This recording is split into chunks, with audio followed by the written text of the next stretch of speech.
ВМРО-ДПМН по вториот изборен круг ќе отпочне со преговори за ново парламентарно мнозинство. Ќе водат разговори со малите политички партии кои се дел од владеачката коалиција.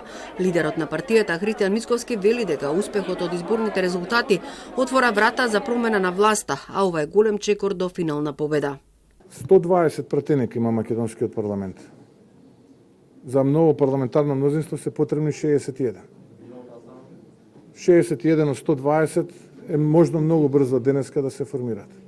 Лидерот на СДСМ Зоран Заев синоќа му порача на Мицковски да не се надева, затоа што парламентарното мнозинство ќе се окрупнува. За да формира некој влада, тоа можеш и вчера да го формира или пред месец дена. Ке може секако и меѓу првиот и вториот круг. Бујрум нека да формират ново парламентарно мнозинство и готово, можат и после вториот круг да го формират. Тоа нема да се случи, заради тоа што може, како што реков, парламентарното мнозинство да расте. И времето ќе покаже, нормално, тоа е пред нас, да покаже за парламентарното мнозинство. Окрупнување на опозицијата најавија и од Левица, кој на овие локални избори добија резултат кој е за 15 пати подобар од минатите локални избори и 4 пати подобар од парламентарните, освојувајќи советници во 30 општини. Принципиелен став е дека не коалицираме предизборно со никого, а постизборно може да преговараме. Во игра е и формирање ново парламентарно мнозинство. Чекаме покана за преговори, велат од Левица. Познавачите на состојбите сметаат дека во моментов моќта на ВМРО-ДПМН е поголема наспроти СДСМ. Во моментот имаме многу тенко парламентарно мнозинство кој обезбедува тешкоти во работата. И јас не верувам дека СДСМ во овој момент би сакал парламентарни избори.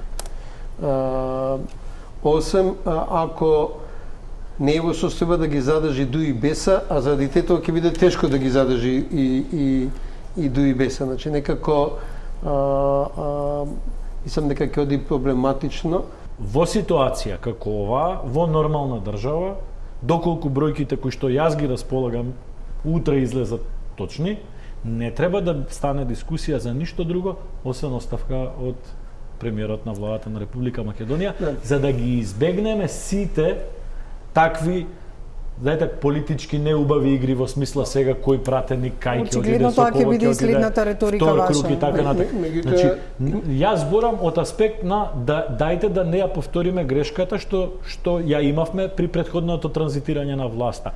Малите партии кои се дел од владеачкото мнозинство се воздржуваат од каков било коментар за идејата за формирање ново парламентарно мнозинство.